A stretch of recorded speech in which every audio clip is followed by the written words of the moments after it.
Before we get into this video, I just want to send out my thoughts and prayers to anyone affected by these horrible LA wildfires. I'm going to be sharing a link in the description to DJ Head's Instagram profile. I noticed that he's got some amazing resources on his page for anyone affected within LA, moving companies, transportation services, clothing. If you guys have any donation links, any way that people on the outside can show their support, drop a comment on this video and I'll be pinning a bunch of the links that you guys post in the comments. My support, thoughts, and prayers are with you guys out in LA. And let's pray that it only gets better from here. And big thank you to the heroes, the LA Fire Department, risking their lives, doing some of the most dangerous, courageous, heroic work on earth. Pray for anyone who's involved in this tragedy, and big praise to anyone helping out within LA. Now, the West Coast is unifying in ways we've never seen before. Now, just to catch you guys up to speed, on the first day of 2025, Joey Badass dropped a bomb on the game with his track, The Ruler's Back, a song that takes on the same name as the Jay-Z song that came right before his Nas diss Takeover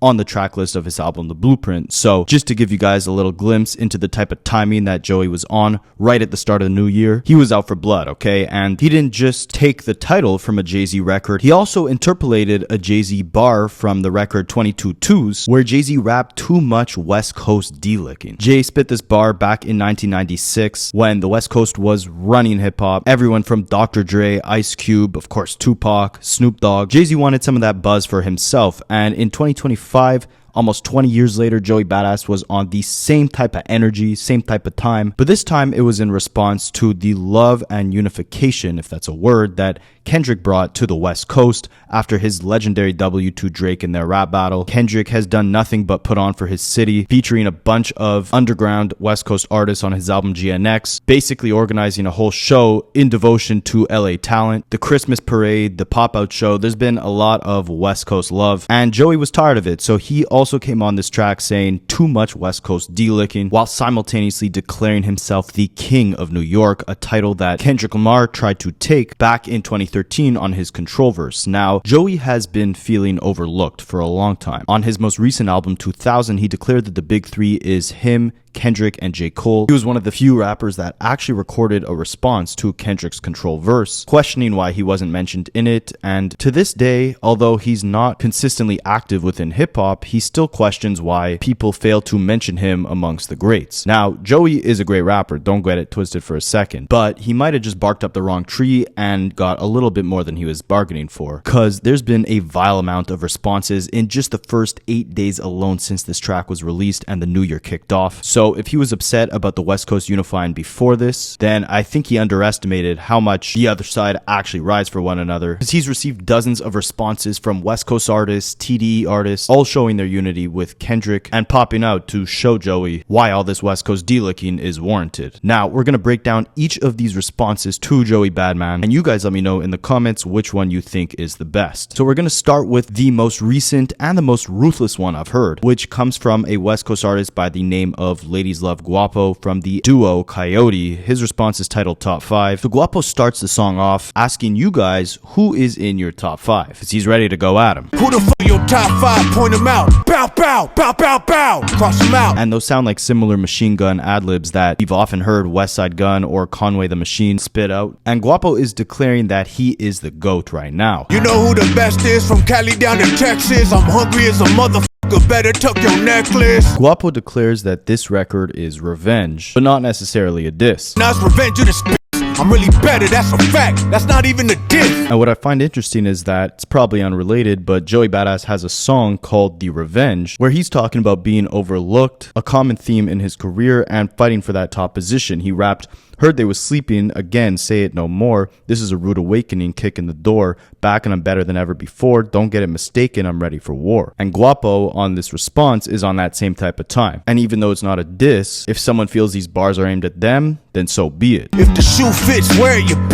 Then Guapo starts taking direct aim at Joey, referencing the title of his song, The Ruler's Back, whose title was taken from the Slick Rick the Ruler track of the same title. I heard the ruler's back, I'm like, word, but when I looked, it wasn't Slick Rick. Guapo emphasizes that the so-called ruler that's returning is not close to the same stature as a Slick Rick the Ruler, but instead, it was a subpar rapper sucking West Coast.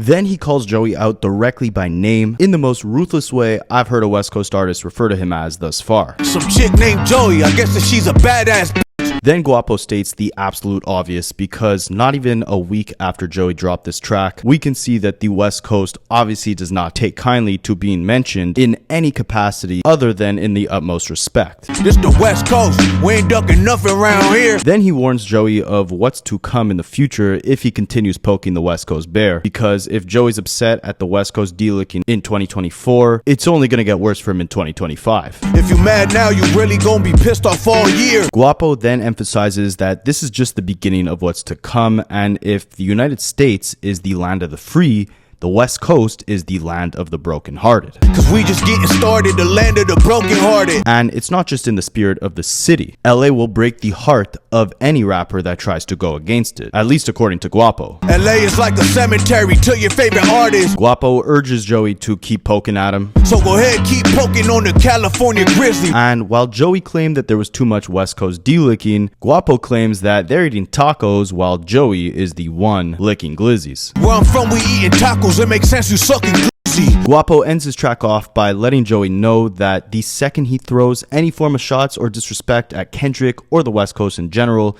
they're coming right back at him 10 times more aggressively. You throwing shots and coming right back at you like a frisbee. Guapo also lets him know that this is not just about Joey.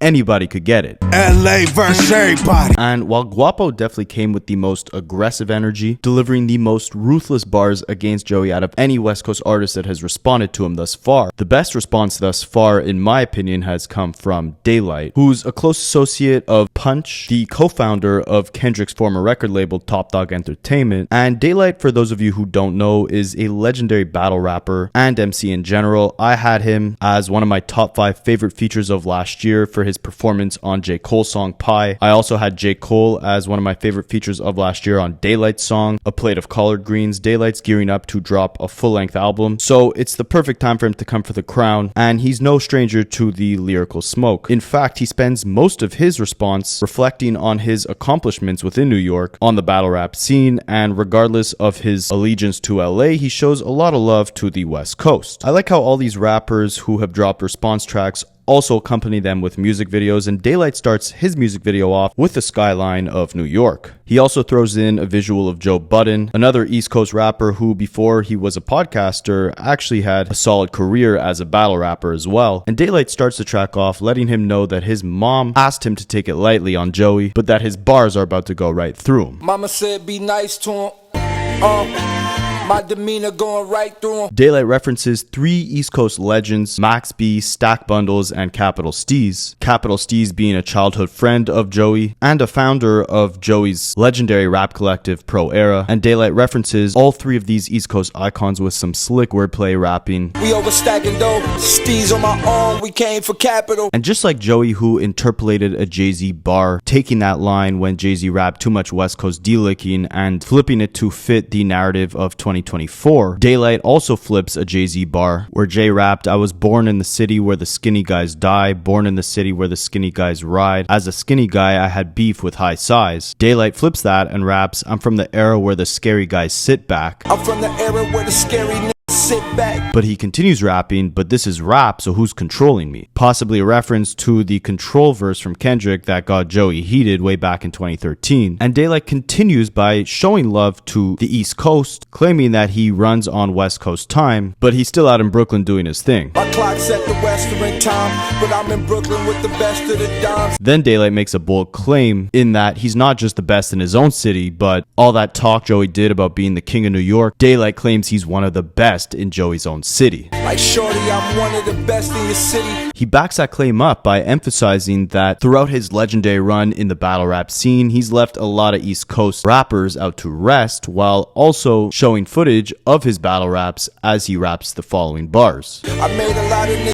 rest in this city, I left my mind there. And while it's a New York state of mind, Daylyt claims he left his mind there, and because of his legendary run pulling rappers' cards on the East Coast, he deserves a statue on Joey's home turf. They should put a statue of me in Times Square. Daylyt emphasizes the love that he has for both sides, really directing the smoke solely at Joey, not the entirety of the East Coast. And I did it for they side too. While at the beginning of this record, Daylyt lets us know he's in Harlem, he's now giving us a proper glimpse gets into the type of vibe he's on. He's rocking the butter Tims, a New York fashion staple. He's mucking a chopped cheese, a New York culinary staple, embracing New York culture, but doing it all with an LA hat on. Chopped cheese, fresh butters, LA hat and Soho with my brother Soul. He continues detailing his legacy in the East Coast battle rap scene, emphasizing that he went there to slaughter rappers and get a bag for it. I went east to actually feast and came back with 800K in them black bags. He emphasizes that unlike Joey, who has pivoted from hip-hop to acting and modeling, or unlike Joey's peers who have constantly chased hits and mainstream success,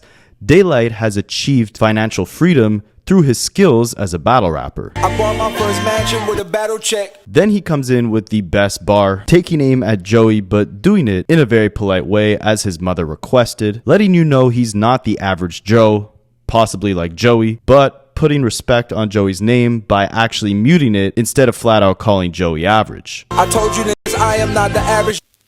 Okay. Then he comes with, in my opinion, the best set of bars aimed at Joey, where he shouts out Harlem again for all the success he's had in the neighborhood. To my niggas out in Harlem, thanks for all that you done. But then he sends a warning shot to the guys over on the other side of the bridge to not be dumb. To the niggas over the bridge, tell them don't be dumb. Joey is from Brooklyn, which could be perceived as being on the other side of the bridge of Harlem, as you gotta cross over the water to get to Brooklyn from Harlem. And the don't be dumb has a double meaning, as he's warning Joey to not be dumb and test the West Coast, while also paying homage to Harlem rapper A$AP Rocky with his upcoming album being titled Don't Be Dumb. Daylyt continues to let the East Coast know that he's got love for them, even though he's from the West Coast. That's where his allegiance is. That's where, as Joey would put it, all the D-licking is coming from. He would never go on to disrespect the West Coast. Uptown, downtown to the midtown, I love y'all. West up, but I never dub y'all. Daylyt didn't just do it for the West Coast, he did it for the East as well. And I did it for they side too. But regardless of all the love that Daylyt has for the East Coast, he does have to put Joey, the average Joe, in his place, emphasizing that while Joey might be running around saying he's the king of New York, the sentiment is not felt. And despite the immense potential and skill that Joey possesses,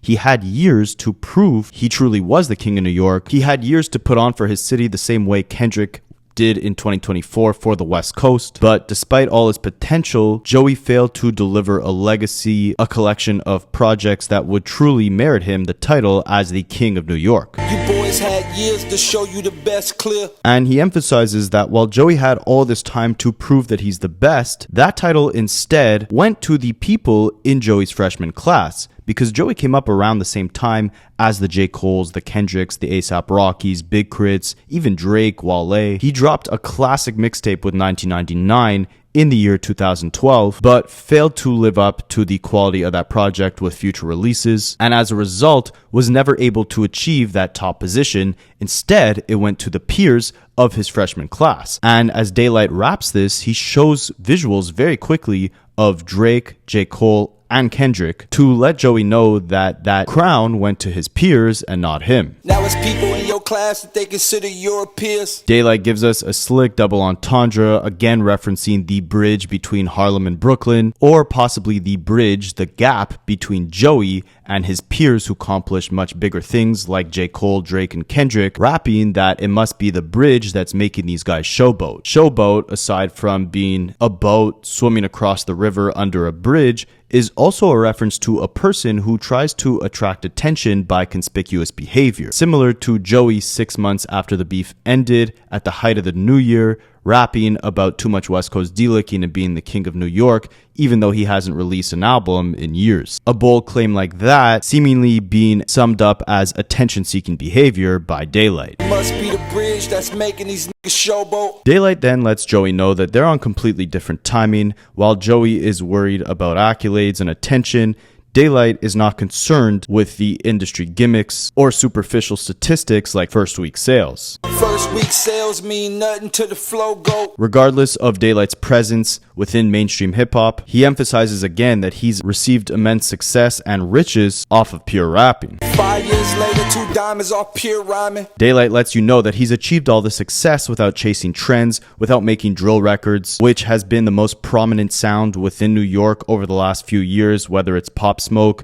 Cash Cobain, Fabio Foreign, etc., which in my opinion, aside from the Griselda sound, is the most distinguishable sound that has come out of the East Coast over the last few years, and the easiest way to catch a hit as an East Coast artist, or as really any rapper who doesn't necessarily rely on singing or melodies. The production with the heavy sampling kind of gives more lyrical rappers a little bit of an edge up, as it does a lot of the heavy lifting on the melody side, allowing them to, flex their technical rapping skills while still delivering a palatable mainstream hit. It's kind of like a cheat code in that regard, but Daylyt emphasized he's achieved all his success without these cheat codes that a lot of New York artists have relied upon. Never made a drill track, I never went with the climate. And that never went with the climate bar is dope, because Daylyt's not just saying he never went with the climate, he never went with what was hot, but in the next bar, he calls New York artists blizzard guys, claiming that he'll squash the tundra. Blizzard niggas will squash the tundra. And as a Canadian, I take offense to this, because we're also blizzard guys, and we saw what Kendrick did to the Canadian last year. And you West Coast guys, you're too soft with your warm climates, alright? You're not used to these blizzards. You can't survive a January up in Canada. And Daylyt proves my point, because he continues the climate rhyme scheme, emphasizing that he's from the Sunshine State, and that he's leading with love. There's no smoke here, there's no bad blood. With the East Coast, he's coming with a pocket full of sunshine. I'm from the city where the sun shine clearly, and I mean that. I hope you niggas hear me. And he sends that warning shot of, I hope all you guys on the East Coast have heard me, that I'm leading with love here, I'm coming with sunshine, this is no,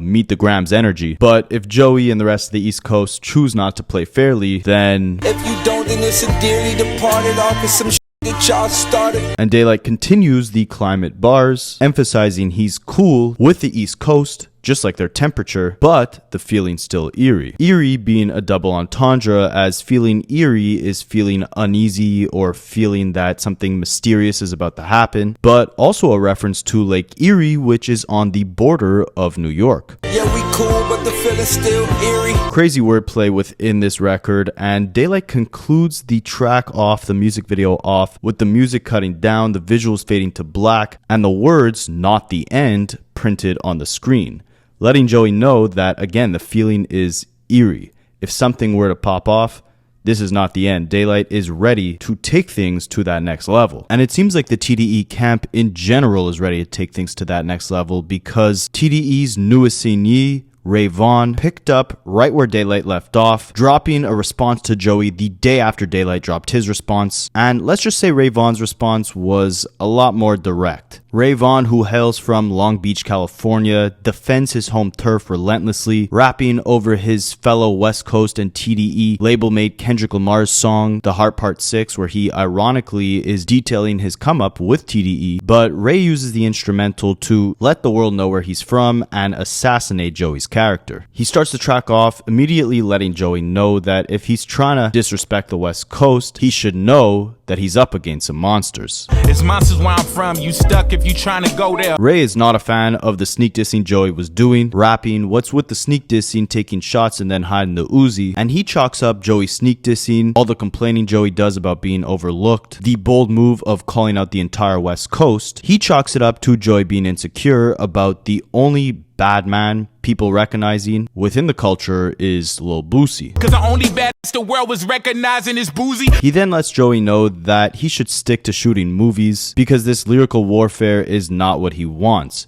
Joey, if you guys didn't know, was one of the main actors in a spin-off to 50 Cent's Power series, and because of the demanding schedule of that role, he seemingly had to take some time off from rapping. Ray is letting him know that there's a big difference between the work he had to put in on set shooting that show versus the work he'd have to put in to go up against the entirety of the West Coast. Please don't get confused with shooting the movies we're really shooting. He also points out the fact that Joey Badass was recently featured on Ab-Soul, a fellow TDE artist's album, so he looks like a goofy taking shots at the whole West Coast, at Kendrick Lamar specifically, just a year after featuring on Kendrick Lamar's Affiliates album. Great album, by the way, you guys should check that out. Ray raps, "You were just on Soul's album, so if you ask me, you look like a goofy." Ray then directs the bars at Tory Lanez, who was recently defending his fellow Canadian Crody Drizzy Drake, rapping a verse behind bars on DDD's track, rapping, "I be up praying and waiting for the day that people come for me the way they did Drizzy. I got the card in the wallet and Big Brody's problems are my problems, so F how you feeling about it." And Ray responds to those bars rapping, "Tory, you should be ashamed of yourself because DDG needed to sell, so you did a verse behind the sell." But he emphasizes that before Tory went to jail, him and Tory were actually close, rapping, "Before you went to jail, me and you was like Keenan and Kale. But stranger things happen on a mic when people beef over L's," in reference to the L that Drake took. Then he starts referencing how he thought that Tory didn't actually hit Megan Thee Stallion in the foot with a firearm. I'll leave that up to you guys to discuss in the comments. Then Ray had some bars for the OVO Commander-in-Chief, Maul from the Rory and Maul podcast, who has been an avid Drake defender and glazer over the last few months. Ray rapped, "I treat Maul like a order from Temu, he'll get boxed well." And he wonders how people expect the West Coast to move differently when everyone is seemingly coming after them. Rapping, "When it seems like everyone hate us, how could we not crash?" Then he showed love to the pop-out concert that Kendrick hosted in Inglewood and how much that did to uplift the community within LA, rapping, "The pop-out did something for guys who don't got dads." He then references fellow West Coast artist Blueface, rapping, "Dissing my side, leave you Krishan blue in the face." Slick wordplay since Krishan was Blueface's girlfriend and they were always in the news for hitting each other. Let's just put it that way, leaving each other blue in the face. He's claiming he'll leave anyone trying to test the West Coast, like the West Coast artist, blue in the face. He then reflects on the heritage of the West Coast, rapping, "We raised Pac, Dre, and Nip, that's a heavenly trinity, and all we had was DJ Head to back us in the industry." And I think that's an interesting set of bars, with many people questioning why Kendrick Lamar hasn't done an interview after this whole beef ensued, why many major rappers don't necessarily do interviews, with a lot of journalists like academics or most notably Elliot Wilson criticizing rappers for not sitting down with journalists and discussing their lives. People, on the contrary, point to the fact that artists don't necessarily want to sit down for some clickbaity, gossip-esque interview where the so-called journalist is trying to dig up as much dirt on them as possible and paint them in a bad light for a headline. DJ Head, on the opposite end, has always been about integrity, uplifting West Coast artists, and as Ray puts it, Head is the only one actually backing up West Coast artists within the industry. It's no wonder that instead of doing an interview, Kendrick went on the intro to GNX, Whacked Out Murals, and basically gave the public everything they were looking for in a song, talking about everything that has went down over the last few months, his feelings on different artists, different situations. It was, in my opinion, the most unique approach at avoiding the interview, avoiding all the questions he doesn't want to answer by instead simply putting it in the music. But if he was going to do an interview, I think DJ Head would be the best person to conduct it. He then sent some warning shots at Joey saying they talking reckless, that's a death wish signed in blood, and F being buddy-buddy with people dissing in public, but see us in private and try to act like a distant cousin. That's probably in reference to what he spoke on earlier with Joey doing a feature with Ab Soul but then dissing Kendrick, or showing Kendrick a lot of love early in his career and then dissing him now in 2024 because he's upset at all the West Coast deriding. I feel like Kendrick represents authenticity. There's a long list of, the great things that he represents. I appreciate him for being a part of this rap game, a part of hip-hop history, because before we had him, we was really in a critical condition. I've been a fan since 15. I'm like one of those fans that's like, now the whole world want to get up on him. Like, y'all niggas is late. It's also different for me because now I'm one of the best rappers in the world myself. It's competition. He then tells Joey to go and make those hits that you're not making without hating. Similar to Daylyt, who told him that his best days were up and that his peers had took that title of being the best away from him. Ray is instead saying, instead of hating on the West Coast to gain attention, try to make those hits that you haven't been able to make. He also tells Joey to stop the sneak dissing and says at least Kendrick was direct when he was taking shots. He raps, at least the homie was direct when he was mentioning y'all names. And Ray ends the track off explaining why he felt the need to speak up, saying, felt compelled to speak up since y'all been looking for charity. Now just do what you're gonna do, but don't speak on my area. And I think if Joey does decide to keep speaking on the West Coast area, he's got to have a little more backup. I mean, it's sad to see the East Coast so ununited, if that's a word, the way it is. In the last few days, we've seen multiple rappers from the West Coast respond to one simple bar about there being too much West Coast D-licking, and we haven't seen a single East Coast rapper say a word. All we've seen is Fabio Foreign and Lil TJ beef with a bunch of streamers over smoking in an Airbnb. We've seen Cardi B crashing out on Offset. A Boogie's been silent. The Griselda guys have been silent. Jim Jones has been making a lot of noise behind the mic in interviews, but not in the booth. I haven't even seen 50 Cent troll about this on Instagram, and he was backing up Drake heavy in this beef. He was defending the Canadian more than he's defending his fellow East Coast artist Joey, who's got the entirety of the West Coast to go up against right now. As far as Kendrick, I don't necessarily see him responding to this. Like Daylyt said, Kendrick has far surpassed Joey in terms of success, and as great of a rapper as Joey is, it would almost be like shooting downwards at this point. But I do think this is a great opportunity for a lot of up-and-coming hungry West Coast and East Coast artists alike to showcase their talent, show what they're made of, embrace the competition, and come for that title as King of NY. Put New York back on the map. Show people that there's the same type of unity there that there is on the West Coast. Show people why they deserve to be paying attention to the East Coast and to these smaller artists specifically, and bring back some real rapping. It's crazy to think the ripple effect that Birdman not paying Pharrell way back in like 2001 had on the rap game. If he just paid Pharrell back, there'd be no Pusha T versus Lil Wayne, no Pusha T versus Drake, no Drake versus Kanye, no Drake versus Pharrell, no Drake versus Kendrick, no Kendrick versus Joey, no Joey versus the entire West Coast. Joey can sleep well at night, do his makeup, get on set, shoot his shows, and not have to take on an entire coast that, according to him, is getting the most D-licking right now. But let me know what you guys think. Who had the best response to Joey thus far? Who do you expect to respond to Joey next? Do you think anyone from the East Coast will step up? Will we hear back from Joey or Kendrick or Drake or Birdman or Pharrell or Pusha T maybe? Who knows? Let me know in the comments, and I'll catch you guys in the next one. There's a lot of little nuggets in both of their disses that if it wasn't for these breakdowns, and salute to, guys like this, Rapaholics, because I think they directly get it.